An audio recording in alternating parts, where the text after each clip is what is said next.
Hello and welcome to the UK election special.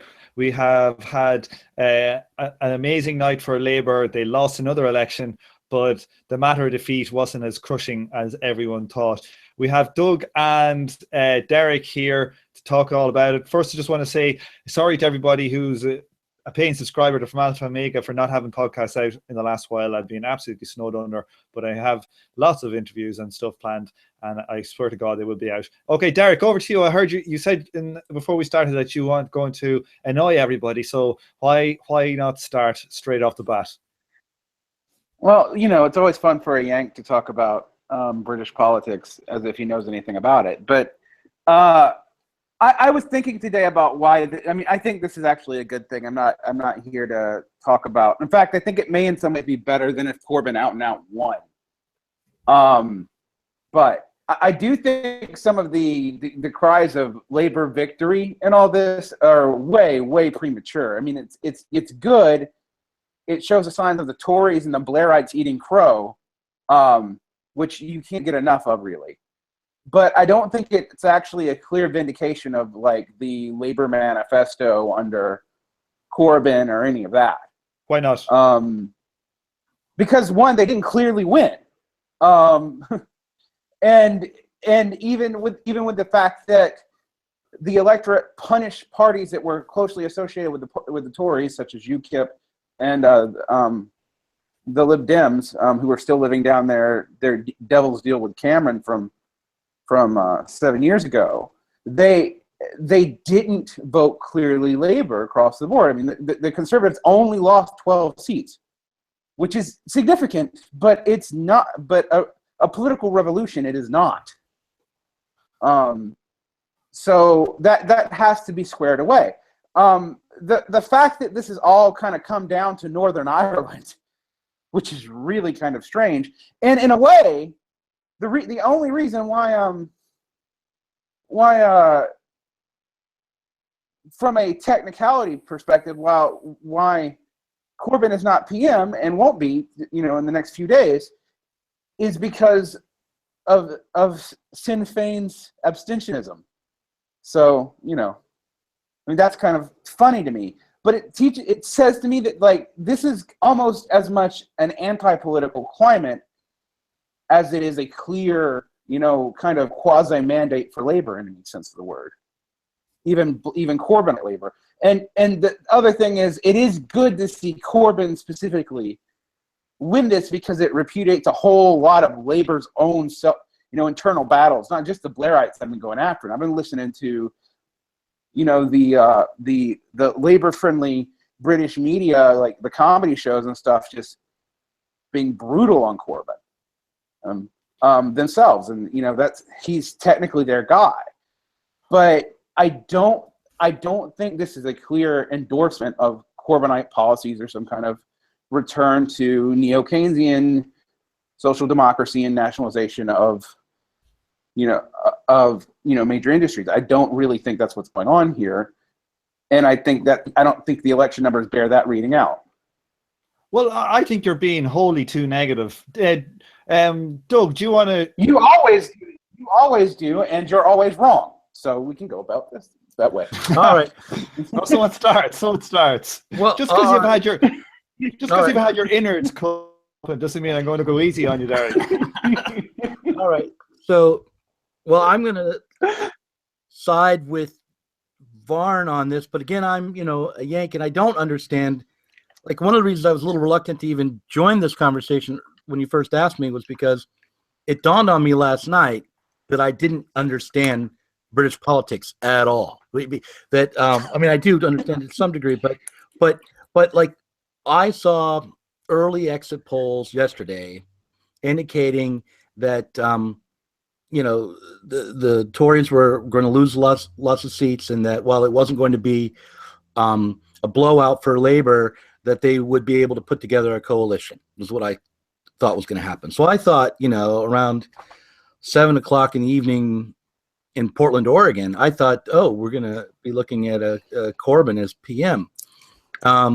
and I was just totally wrong because I didn't understand all the other, like I'm an American. There's two parties, and you just look at them, and that's it. But no, it was very complicated situation, and it looks like there's no way that Corbyn's going to get a coalition together, and the Tories are going to be able to. So, but when I thought that Corbyn might have won, I was very tempted, but did not let myself post on Facebook this idea, which is that now the UK gets its Syriza moment. Because if Corbyn had won, what he'd be faced with is the fallout from Brexit and the continued problems in the UK economy that I think are in the background, not the only cause by any means, but in the background for all the problems with the NHS. And, there's a reason for the austerity. And so I think that you would find quickly that Corbyn would be considered a traitor by many, because he'd be forced to, within the real politics, to do things that were against his principles if he were to actually achieve power. So in a sense, this is the best of all possible worlds for Corbyn and Labour. But to me, it seemed like a hollow victory. Not because it wasn't a great day for the Corbyn wing of the Labour Party, not because it wasn't a terrible day for the Blairites, not because it didn't send a signal to the United States that people should take Bernie Sanders more seriously. At least, many people were saying that. But because even in the best case scenario where you have a real victory for that kind of socialism, for the Social Democrats, you haven't addressed the core issues in the economy and in capitalism itself. And I say the economy and then capitalism because there's also political and ideological problems that are still working themselves out, that are not that we're not driving, that are being driven by capitalism itself. So that's what I'll say. So thanks for that U.S. communist critique. What I'd like to say, like, just talking, I think you guys have called it a bit wrong, to be honest with you. Like, the political climate, like when Corbyn, when she announced that election, Labour were, I think, at 24% in the polls. Okay, and Jeremy Corbyn ended up getting nearly 41% in the election.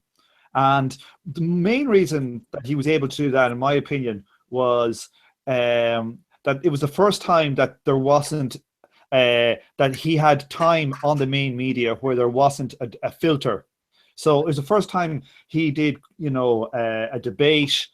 People saw him being interviewed at depth. They heard him, and he's had some media training. And so all these people that had this filter of journalists, every single newspaper was against him. No left-wing newspaper. There's only one or two small left-wing newspapers. No liberal newspaper was for him. All the billionaire papers were against him. So he's just getting absolutely cut up all the time. And I don't know, Derek, what comedy programs you're watching, but there's no left-wing comedy programs in the UK that I know of. I'm using left in the sense that these people see themselves as Labour voters, not in any like principled left sense.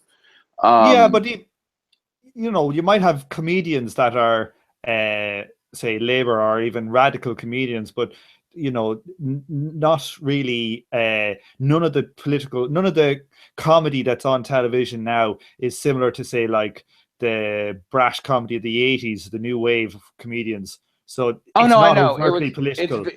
It's very mannered, and it feels like actually sort of the British version of say the Daily Show more than anything else. That's what I was going to ask. Is there like a UK what's it called of the Daily Show, or the just like you watch the BBC like weekly news quiz show? The jokes they make are definitely pro-Labour, but they are right at Corbyn constantly. Yeah, but have I got news for you or not? I don't consider them like properly left wing. I just consider them left in the context of British politics. But let's the main guys. Yeah, sorry. Sorry, No, you go ahead. No, you go ahead, Tom. I'm saying, Yeah, go ahead and finish your thought. yeah, Yeah. the new, so Yeah, yes. Anyway, like just in general, like what I'm saying is that like the vibe here was very weird. I put on my Facebook page about 2 weeks ago or a week and a half ago. I thought that Jeremy Corbyn was going to do it. Now, when the election was launched, I thought he would get decimated, even though I support him, his policies and that. You know, like I'm not. Obviously, I'm a communist, but he's definitely better than the Tories. And I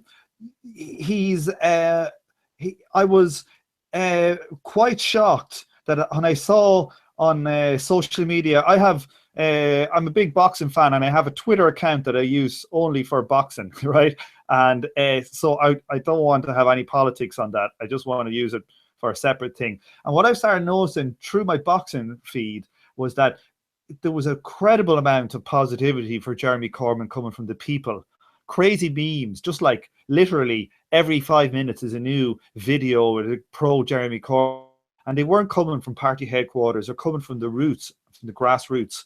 And he started having massive campaign rallies, like Bernie was getting massive numbers. And none of this was getting covered in the media. And like all the polls, some of the polls had 12 points Tory lead. So the two main polls, one of them had 12 points to Tories, one of them had 7 to the Tories, and that's in from like 28 points. So like right.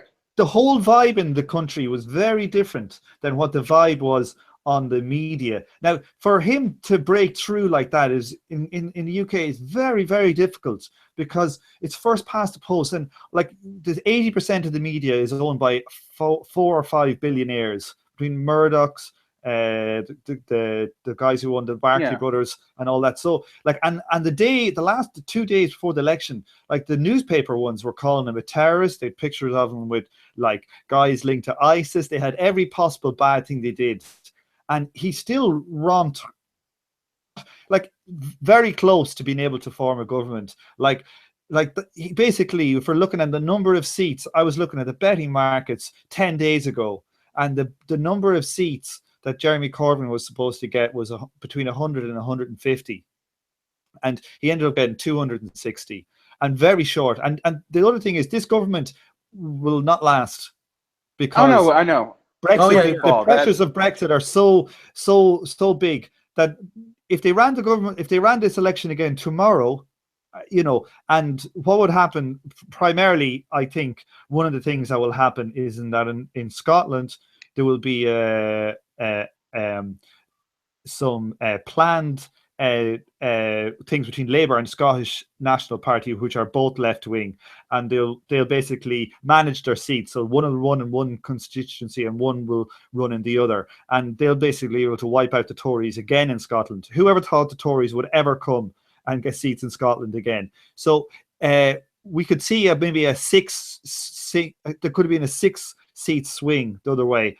But and people can't underestimate like what impact this makes for, like, say, young people and stuff, and for all the people who feel now like they go, Jesus, Corbyn is not a total retard. That if they ran it again in say 3 months' time, I think there's a decent possibility that he could surge more than he did this time. Okay, I want to jump in first, Derek, if I can. Yeah, because go ahead. Okay, so go ahead. All right, so the question that I was answering wasn't, is Jeremy Corbyn much more popular than anyone anticipated, and does that reflect a desire for change in the population that no one can quite control, that the media can't control? I mean, if you had asked me those two questions, I would have said, yes, he's much more popular than anyone anticipated, and yes, the public really is sick of the establishment and really wants something different, and there's a mood for change that we've seen, that actually the Brexit vote reflected in one way, and that this kind of reflects in another. That would be my take on it. Like, just like the fact that Bernie Sanders got much closer to the nomination than anyone would have thought, and the fact that Trump took the Republican nomination, those two things weren't being the source wasn't exactly the same, but they were speaking to the same political moment. So yeah, I would agree with all of what you said, but none of what I said had anything to do with that. I mean, you can have the population behind you and you can get a new political leader in place. You can get Corbyn to be the prime minister, but the public is simply reacting, pressing the buttons that are in front of them. They don't have a way to actually shape the institutions themselves at the moment. So all with the control pads they have, they're doing this erratic button punching, but that doesn't. But as long as they're still punching those buttons, they're not going to be taking power for themselves, and they're not going to be forming a new kind of government. I mean, I know I sound like this very dogmatic Marxist, communist, but I'm being led to say these things not because I've read Capital or I've got some ideology behind me, but just based on what I see, especially since 2008, where you have this economic crisis, which had been resetting the terms of our society, and no one can quite control it. The parties themselves can't really change the course of things. So, all right, I'll stop. I'll let Lauren. I wanted to pick up on that a little bit and actually add to it, because you are reading some of what I'm saying is more negative against Corbyn than it is. I actually think specifically Corbyn, all right, is why he appealed to an anti-political moment, because while he's not an outsider, he's been in some sort of MP for a long time. So has Bernie Sanders, actually. Yeah. They speak against the dominant narrative of even their own party, and they're resetting those terms. That's great. The issue becomes, we don't know what it looks like, if they do win, because what they're going to be able to do. Let's look at the British economy for a second. Corbyn's nationalization schemes are great if you're a economy like the United States that still produces, or China that still produces a lot of things in terms of material goods. That isn't the British economy. So what could Corbyn do immediately? Derek, what's he saying he's going to nationalize, though? He's talking about railways. He's not talking about nationalizing Google or something. So they're eminently possible. But they're intimately irrelevant because they're intimately possible. This is where, you and I are completely off sync. Yes, it's totally possible because they don't fundamentally change shit. So, yeah, okay. Look, okay, well, I know what you two guys are saying, that Jeremy Corbyn is not the communist revolution, and I think we all agree with that. Yeah, but see, the point. Yeah, okay, go ahead. I just want to. Okay, the fact is that we've had this neoliberal period for, and I don't like the word neoliberal, but essentially, we've had this non-Keynesian. We had our Keynesian period, and we had a non-Keynesian period for the left. The left, as it has been since the fall of the Soviet Union, which was a good thing, probably. Well, whatever we say about that, for the left has been extremely weak.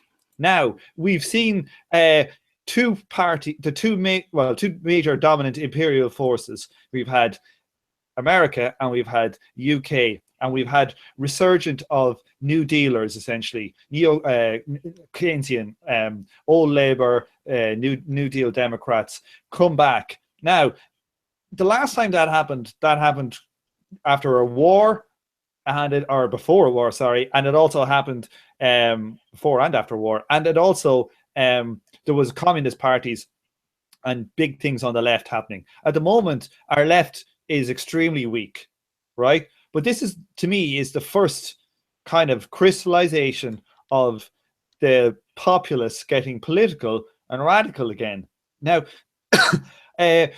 some of the things that are in the Labour manifesto, apparently I'm not an expert on Labour stuff, but reasonably radical, back to the 1980s, where they're talking about democratizing the workplace and stuff like that. So there are actual things there that tend towards what some people would call market socialism or something like that. They'll never get in, but the talk, the level and the language of people when they're talking about politics today is radically different than it was 5 years ago.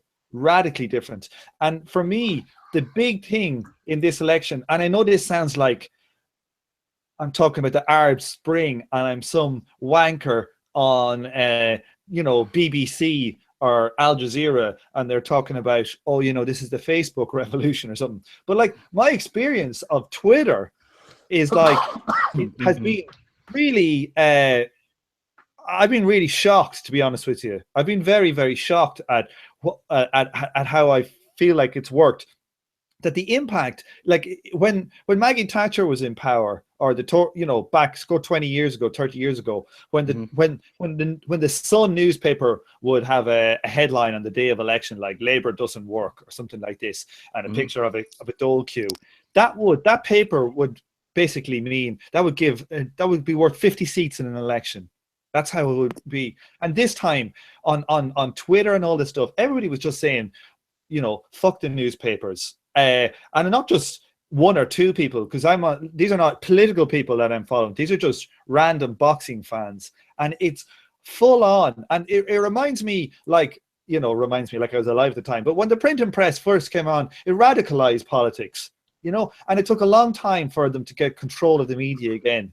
You know, it probably took them like a couple 100 years to fully get control of the media again. But the flat nature of these social medias, you know, Rupert Murdoch must be fucking fuming. The radical nature of these allows us to get our politics radical again. So I just think that the long-term impact of this flattening of media again is extremely important, and we shouldn't underestimate how much politics in the UK has shifted in the decade massively.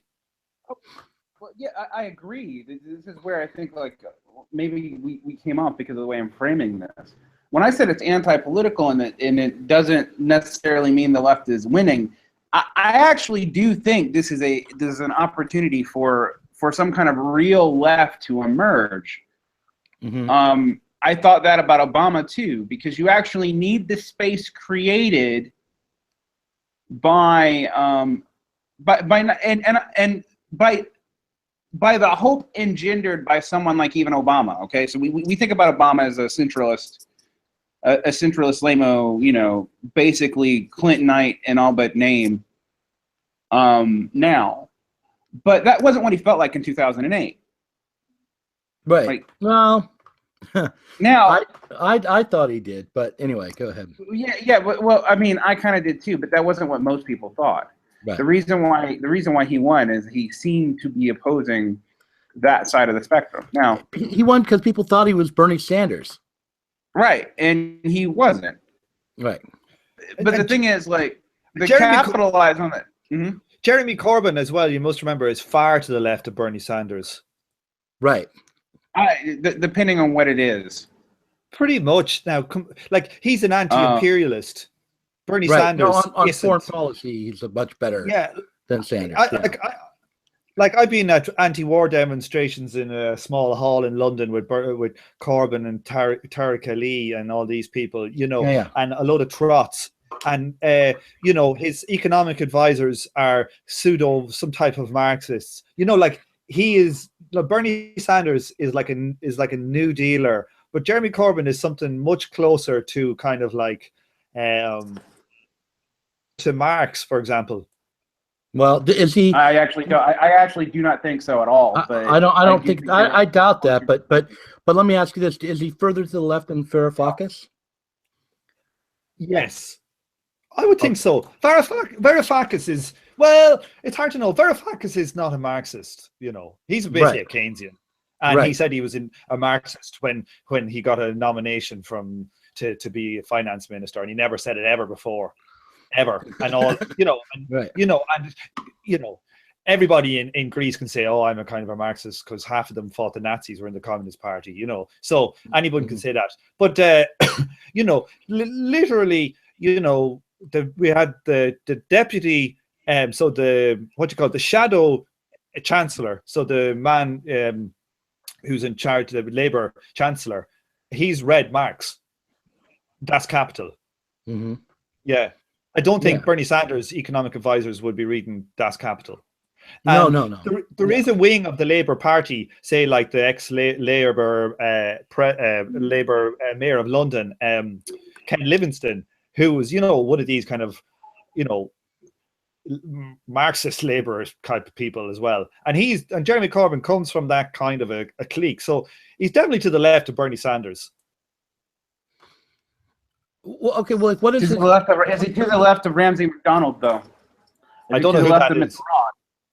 You don't know who Ramsay MacDonald is, the first Labour Prime Minister of the UK? All right, yeah. No, he's basically the same. I thought it was it MacDonald? Okay, I thought it was Lieutenant Attlee. No, I might have it wrong. But he's basically that.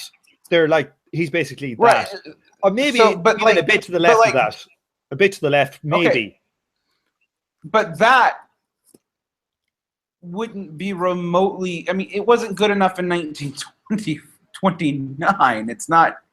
It's not going to be satisfactory now. When faced with the fact that he's still going to have to negotiate Brexit, negotiate the fact that we may not be in a neoliberal time period, but we're also not really in a nationalist one.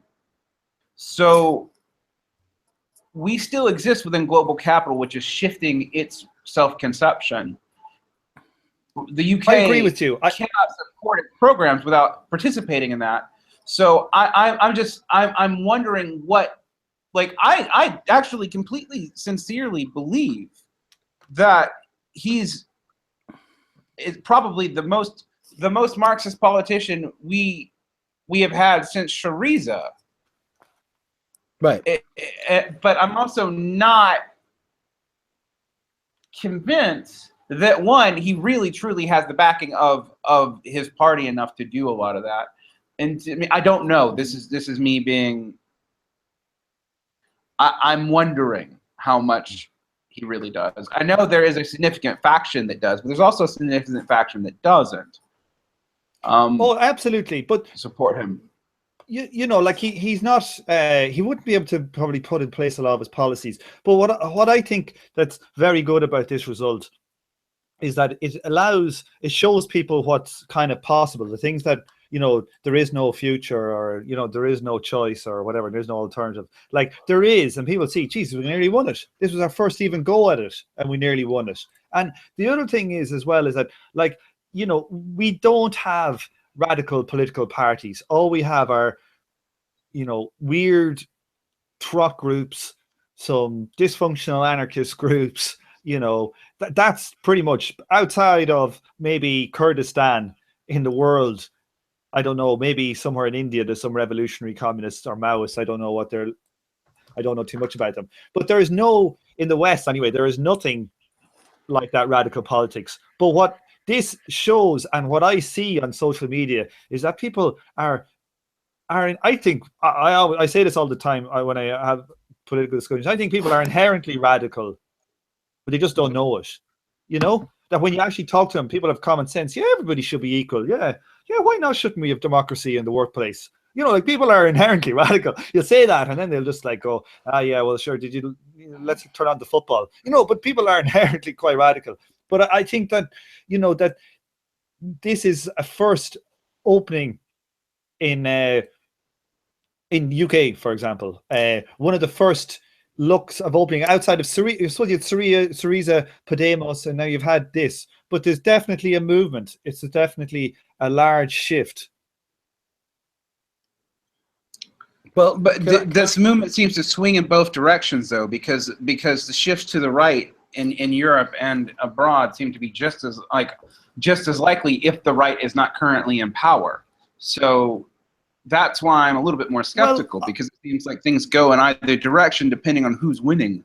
Well, that's the kind of, it seems to me that's the kind of lesson from history, that when the shit is the fan, the people will get more radical one way or the other. But I think that inherently people are more, like, they might not consider themselves left wing, but when, you know, like Chomsky always talks about this stuff where they survey people in America and they talk to them like about, they quote like the Communist Manifesto and they say, oh, that's in the US Constitution. Okay, I want to jump in and ask a question. Let's do a thought experiment for a second, because there's a reason why I said that Corbyn would be the next Syriza. It was not because, look, when I thought he was going to be the prime minister for a few minutes, I decided I was going to buy one of those fisherman hats that he wears. You know, I am a fan. I like Corbyn a lot. he speaks to me. But let's do a thought experiment for a minute, and let's say that everything that he gets to be the prime minister, and he gets the Labour Party behind him, and he gets to implement his entire agenda. What would the consequences of that be? Like literally, it would be people would have a better existence, in the UK. They'd have better health and stuff. It's not the communist revolution. But let's say he got. But I'm just asking, okay, so what you're saying is that the reason why the NHS is falling apart right now, and the reason why there's austerity measures right now, is because of the political decisions that are being made, and that it would be just a matter of political will to change those decisions, and that would work well enough for people to have a better life overall in the UK. I think you're being a determinist, an economic determinist a bit, saying that there is. And I think you're being a political determinist to the point of naivete. I mean, like, who, me or I'm not saying that. Yeah, I'm not saying that that it's all economically determined. I just asked the question, what would the results be? And to get the answer back that life would be better in Britain is not exactly satisfactory. I mean, I don't doubt it that for a while. I mean, look, having an NHS get funded, even if it costs stability in the economy somewhere else, would be worthwhile. It's something that we should fight for. But I just want to know, like, what kinds of other unintended consequences might come from Corbyn's agenda being put through. But like, I know you're trying to think. You say the rate of profit has fallen and all that, but even if the rate of profit has fallen, there can still be changes in the redistribution from classes to the other classes. Yeah. Okay. And in the periods that austerity came in, as long as you can fund it, yes. Yes, as long as, we can get into that whole MMT argument all over again. But because you believe in magic, because even my concessions to you in MMT were predicated on a world system having already accepted it. Without that's meaningless. No. We got to go slow here because because. Absolutely. Let's slow it down. Derek, I'm in charge. Doug, shut up. Right. It doesn't help that you're wrong so much. Shut up. Or I'll slice you open again. Look. You think that you're in charge? What is this about? I got the mute button here, Doug. I'm Where's the the guy fucking mute button? I'm the zero. Wait, I got him. There he is. He's muted. Okay. No, I'll let you back, Doug. Sorry. That was a bad joke. How do I unmute you? You'll have to unmute yourself, Doug. I don't know how to do it. I just did it by accident. You bastard. Are you back? Sorry. Right. I did it, but then I couldn't figure out how to undo it. No, I just think. So let's actually talk about what we agree on, though. I really shut up. Let him respond. Let him respond. Yeah. Like, so, there's always economic choices, regardless of what the thing is. And at the moment, we've had redistribution upwards here. That's not linked to some of the problems are linked to the falling rate of profit, but others aren't. Mm-hmm. Secondarily, we also have the critique of MMT, which I've done a number of podcasts talking about Marx and MMT, and I've done one with Derek where we actually agreed on everything, but now he's going to say he doesn't. But no, you're forgetting the caveat I put on our agreement, which would only work if it was already in a worldwide system, where even if you had two companies, they had to work to. They had to basically have the same system, and you don't exist in that world. Well, we said we don't know that if it doesn't work, if they don't work in that system, and we also said that in the short term you can do it. No, I did not say that. You said that. I only conceded to you if those other conditions were met, then yes, such a thing could happen. We don't live in a world where those conditions are met. No, what we actually said was that if there was a system with two countries where one was doing MMT and so was the other, and one of them stopped doing MMT and started going neoliberal, we don't know exactly what would happen to that system. That it may be right. Okay. Yes. Yeah. But so what I was saying is you had to get to a point where most of the world was not operating on MMT, and the reason why is the ability. I mean, it was operating on MMT. You guys should mention the name of the episode in which you had this conversation, so people who listen to this can go and find it. Because without that context, this is really obscure. Yes. I've listened, and I'm trouble tracking. Yeah. Okay, so let me just talk. I think there's the last the last two episodes of the podcast. But let me say, so the idea of the MMT is that basically you can use the government deficit spending or printing of money to negate the falling rate of profit. Some Marxists, most Marxists will say that's kind of not going to work, but other Marxists think it might, and certainly some post-Keynesians think it does. I think that, I think that it will definitely work in the short term. I thought we agreed on that, Derek. That it would. I actually do agree with you. For example, for the sake of Corbyn's election, I would say, like, it would work for probably 20 years, which is not insignificant. Not insignificant. And, we just need to look at countries that did do similar policies. Most of the West did post-1945. So that was essentially the post-war deal, was Keynesian demand management. So we saw that was after that's still but like Doug, I know what you're saying, the falling rate of profit, and it has weird implications when you do this, right? Well, I'm just saying, I'm just saying this. After World War II, you also had a boom. That's all I'm saying. That's all I was going to point out. Absolutely. But there's other things that go into it. So, I've gone into it in depth in about 3 episodes, so people can find them, and I'll send them to you, Doug, if you want to listen to them. But the idea there is that, like, even if I'm wrong that it would work, it will definitely work in the short term, probably because it's done it before. And so I think that, I don't think that he is anywhere close to as economically determinantly kind of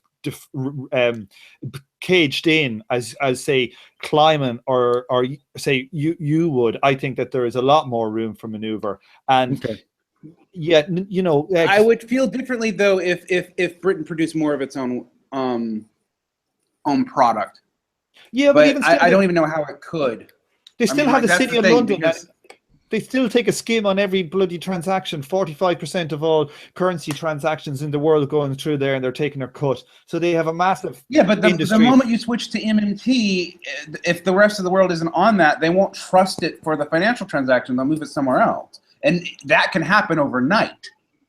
Well, I very much doubt it would happen, but the thing is, even Corbyn was not saying full MMT policies. He was just talking about redistribution policies, increasing your corporation tax from 26 to 28%, and some simple things like that. So they weren't mega ones. Like, it is kind of sad to think that a person who's saying we're going to increase corporation tax by 2% is getting all us lefties excited, because it's fucking pathetic. But in context, we agree about that. But yes, in context, there is elements of it that is highly dramatic for the left, and I think we shouldn't just underestimate it. Like, and I don't know what'll happen. Maybe this is the high tide for Corbyn. It possibly could be, but I feel like it's not. Say, for example, I feel like if you got saddled with Brexit. Oh, go ahead, Doug. Sorry. No, I didn't. No, I was just gonna say, I feel like if he got saddled with Brexit, it wouldn't be like I don't think I think even if it is his time, it's not his time in the next 3 months. You need Brexit to plot along poorly for a while. You need this weird. I don't even know what to make of who the Tories joining the Unionist in Northern Ireland for a coalition. I don't even know what to make of that. That's about the most toxic partnership you could possibly have. It's not. It's not. It's not toxic. They're basically the Tory party in Northern Ireland. That's just what they are. They're just like but how's that going to play with the British though? I mean, with the British public is more what I'm thinking. That's why I think it's toxic. I think they're such a non-entity, like that in the UK here. I'm Irish, so I'm living in you're England now. Most people in England probably don't even know who they are. Yeah, that's true. I know who Sinn Féin is, but Angela they won't know who they are. Angela Nagel was talking about this on her Facebook. She's like, it's amazing to me to see everyone wondering, like, what is the DUP? What? And everyone, meaning people in the UK, not Americans, asking, what is this party? Which, it's been around for a while, right? But this is the party of Ian Paisley. I don't know if you guys remember who Ian Paisley was. who Vaguely. Indeed, Paisley was Ulster says no, and he was basically a kind of bigoted anti-Catholic preacher who basically formed it's like the Ulster Unionist Party used to be the big unionists up there, and they weren't big enough assholes for this guy, so he set up the DUP, and eventually they ended up after the Good Friday Agreement. The two radical sides ended up in power. Sinn Féin from one side are dominant now in the Catholic nationalist community. These DUP now are bigoted, and they're dominant in other ones. So ironically, the police process got the two most kind of radical elements of the society into power. But they're just basically Tories who are maybe 20 years behind. That's all you have to think about them. Well, okay. I want to throw in a couple of thoughts, and then I probably should take off pretty soon. But so I'm Doug, you're not allowed to talk about the aliens. You're not allowed to introduce the aliens into this topic. Never mind then. Fourth International Posadis assholes taking over, brainwashing us. Like, you probably have probes and shit that are going in our brains starting to make us agree with you and shit like this now. All right, then never mind. No, I wasn't going to go there. All right, now here's where I was going to go. Although I am thinking about joining the Posadis, I need some little sect to be a part of, or I don't feel comfortable at night. But so the Posadis would be right at my alley. I want to be the Posadis. I want to be the Posadis. But no, what I was going to say is, if you take away my position that capitalism itself is still in crisis from 2008, that the fundamentals of it are weak, that the declining rate of profit is important, and that the managers, which leads me to think that the managing class, the political class, is only going to be able to put forward ideas that ultimately just change the nature of the crisis rather than overcome it. If you take all that away and you say, okay, no, politics is what matters, and we can, through the state, create something like an equitable version of bourgeois capitalist democracy. And then I would say, yeah, this is a great moment. Corbyn has a whole lot of opportunities in front of him. The most important thing is for everyone who's on the left to rally around him, and to find as much unity as possible, because there obviously is a lot of sentiment out there, not just in the UK, but around throughout the Western world at least, that says, yeah, we're sick of the status quo. We're sick of the people who are running the system, and we want something fundamental to change. We want, in the United States, there's always been a longing after the outsider, but it's more profound here than ever, and it's seemed to be sweeping through Europe. So, on all those points, I agree with you. But what it turns out is that these kind of esoteric questions really matter about what you think of any political situation and how you analyze it. And so for me, what I'm realizing is, especially after Trump, but even after this with Corbyn, it's important to try to work out those fundamentals and really not just take any of it on faith, but to be as confident as you can be about it. Except to work for disclosure and make sure that to take control of SETI so that we can get the truth about the alien contact. Oh, sorry. You forgot about the people's bomb. Well, I don't forgot about the people's bomb. Look, we don't talk about the nuclear bombs anymore. Okay.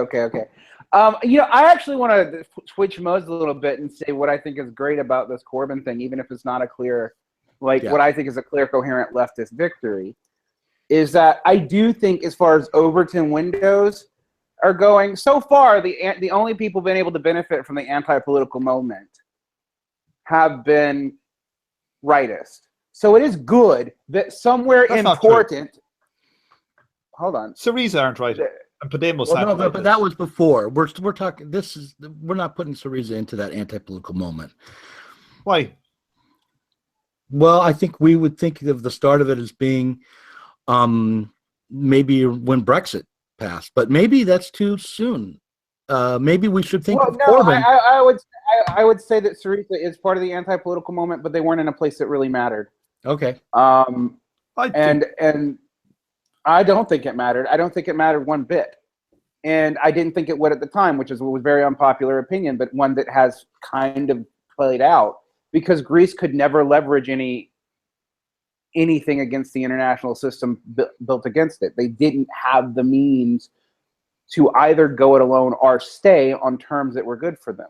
Well, if you believe that in the politics only, they might have had an ability to go it alone if they just had this, a sovereign currency.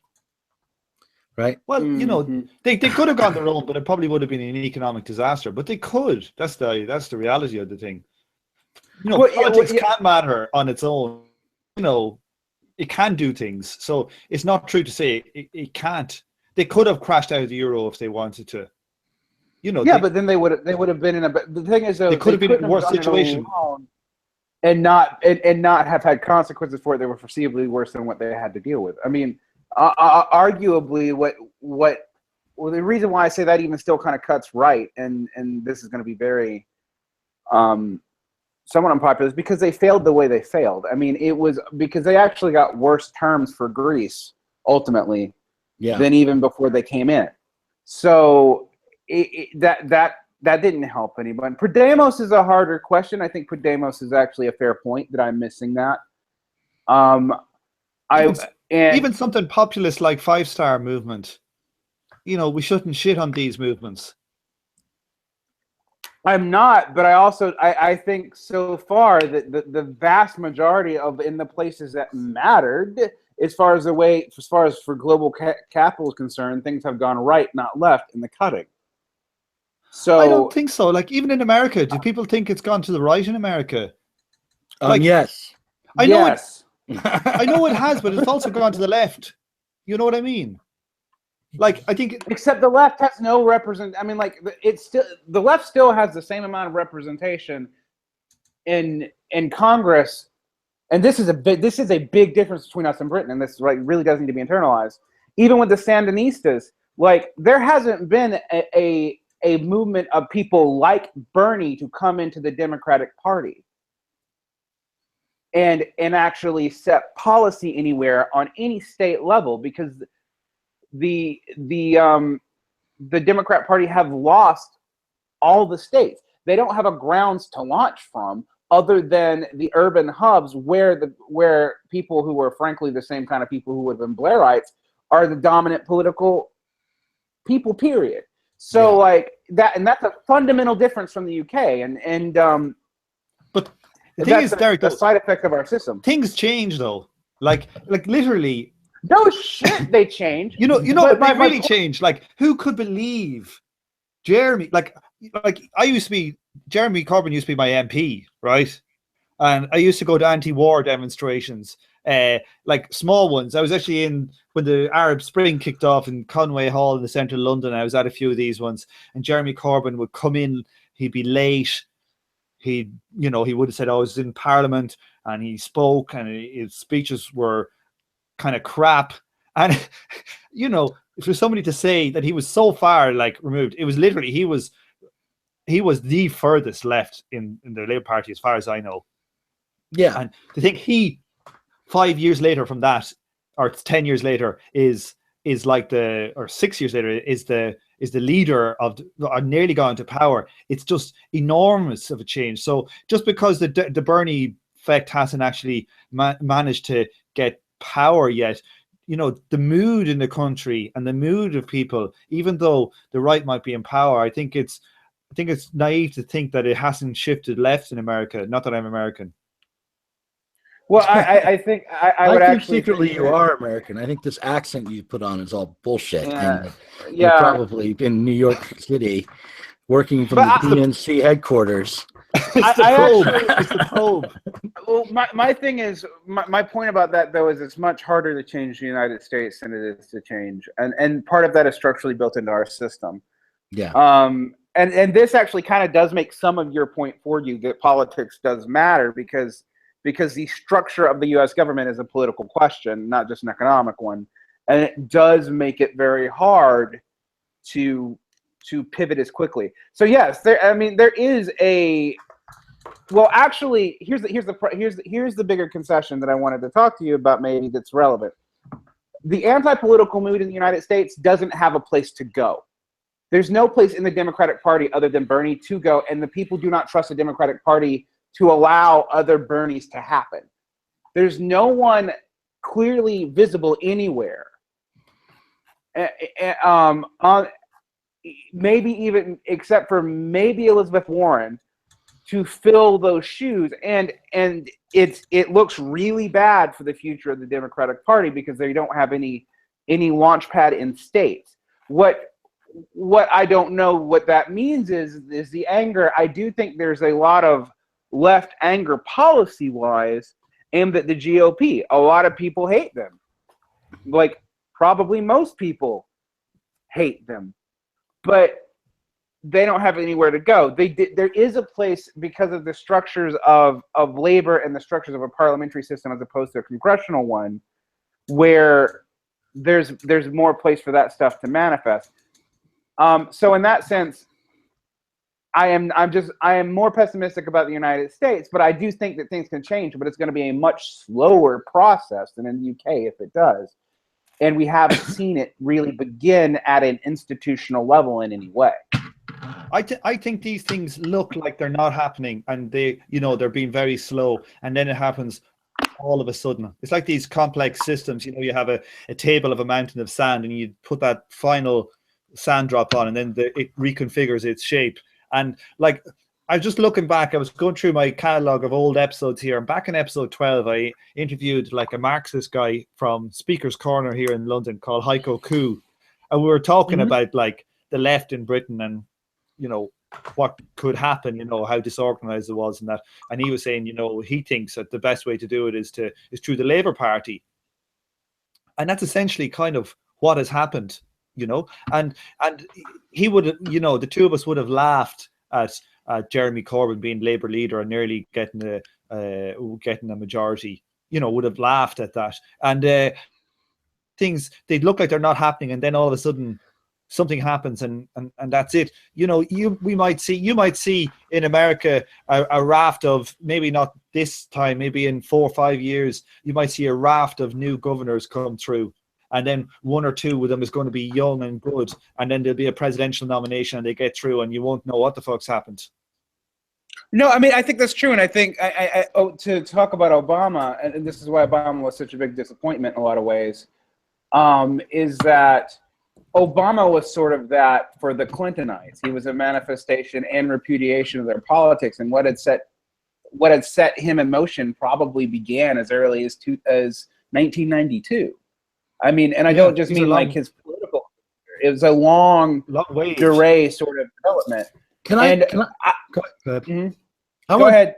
Jump in and say, look, all right.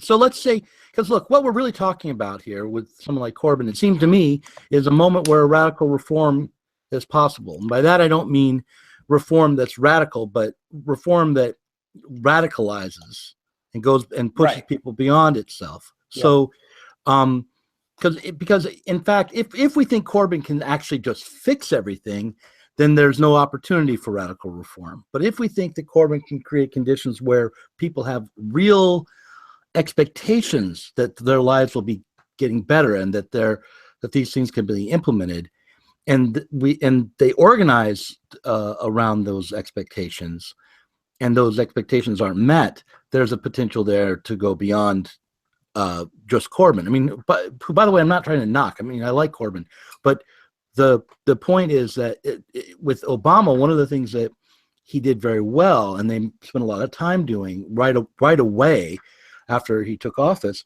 was manage expectations and dampen excitement about the administration. And if they had not done that, if the base around Obama had continued to be excited and mobilized, there might have been an opportunity to challenge Obama to do much more than he was willing to do, an opportunity to go beyond Obama.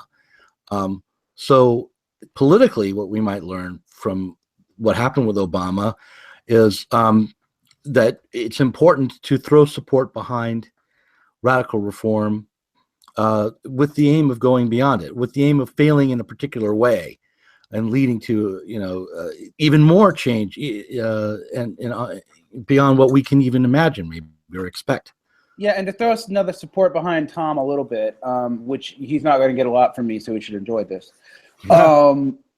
Michael Roberts pointed out to me many years ago in a blog comment when I was talking to him on a comment that if you look at the historical gains and the left, there's only two periods where it really makes real gains, and one is disastrous defeated wars, which we don't really want. And the other is when labor is on the upswing and can't, and is conditions and can't. And you kind of see this in America. I mean, because for example, I think there is a bigger left in America now than there was even in 2009. But that not as principled as even Occupy was, because its goal is resistance right now, and very similar to the Bush years.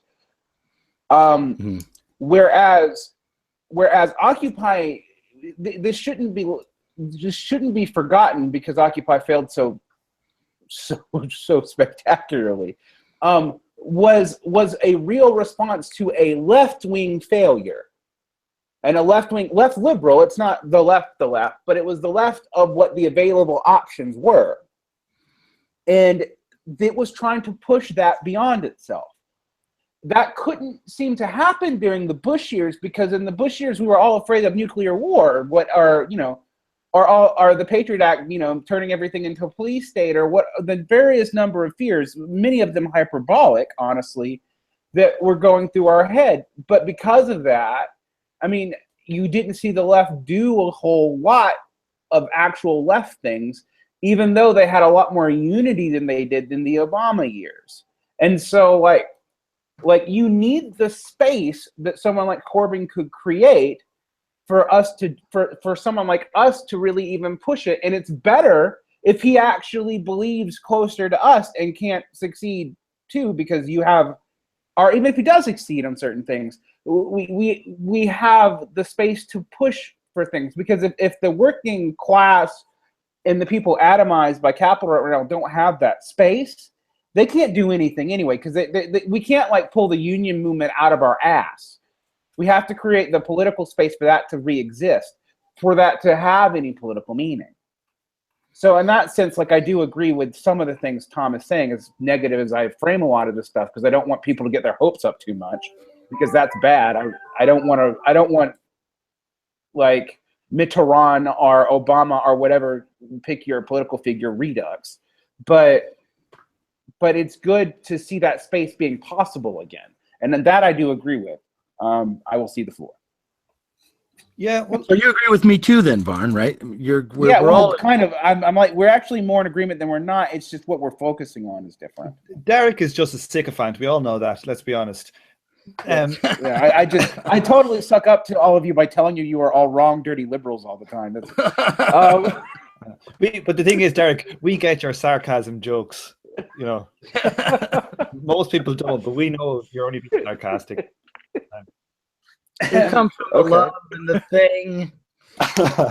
So I think we probably talked this one to death. Is there anything we haven't covered? Well, do you know what we haven't covered? Well, there's one thing we haven't covered. One, which is a necessity for disclosure. And I want to just emphasize to your listeners that they should go down to their SETI offices, which are often disguised as post office, and demand that, I knew it was going there, but it still amused me. We haven't discussed is Jeremy Corbyn's very good wardrobe as well. I don't know if people have been looking at it. He has a great selection of kind of white plain shirts and brown trousers. That makes me proud. I don't know about you guys. I get excited. I like his hat. I like his hat, yeah. I like his beard. I like everything about him. I want to be him. But no. I have no want to be British. I'm sorry. Oh yeah. Join the club. I'm living here out of duress. I tell you. I stopped brushing my teeth because I want to be British. So anyway. Dudes, let's wrap this up. All right, let's end this. All right. I'd just like to say, everybody, happy Friday. Yeah. Enjoy that pint and enjoy drinking those Tory tears because it's worth it. I'm not going to believe that. Not one of your wishy-washy US pints. It's only about 3/4 size. Losers. I live in